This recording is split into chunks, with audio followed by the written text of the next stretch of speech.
Yun, magandang umaga mga kanokma. So ayan, for today's video magpupurga po tayo ng ating mga manok. So ayan, nag-visit natin ito kasama ko para gawin to. So let's go.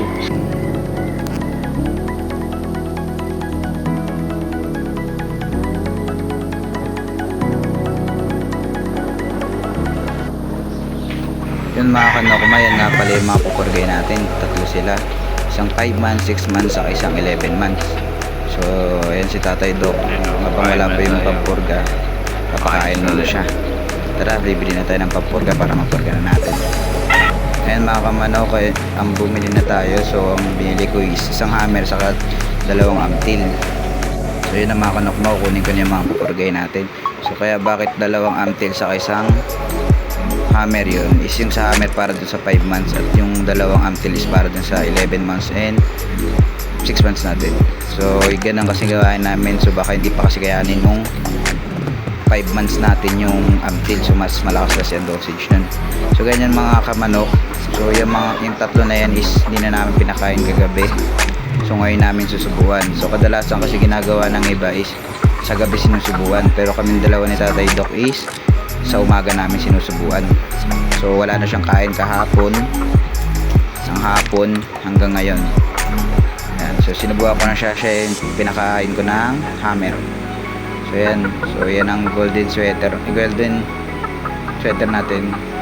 So gandang manok talaga. So sunod natin dyan yung ating binabae na abuhin. Dyan naman natin papainom yung amtil na isa. Gandang manok din ito mga kamanok. So mga magaganda ng hipo nito. Pero syempre mas maganda talaga kung mas buka ang katawan ng manok, kaya purgahin natin.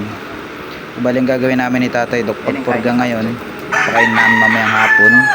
Yung kinabukasan ng umaga is papaliguan namin sabay sa hapon ng turok. So ganyan po kami magpurga dito mga kanokma. So sa iba talaga magkakaiba talaga, pero depende na rin sa inyo yun kung ano yung pinaka hiyang nyo ginagawa nyo sa inyong backyard. Ganyan, hirap pa nandito sa isa na to. Napakalaking manok na ito mga kanokma. So gandang manok na ito.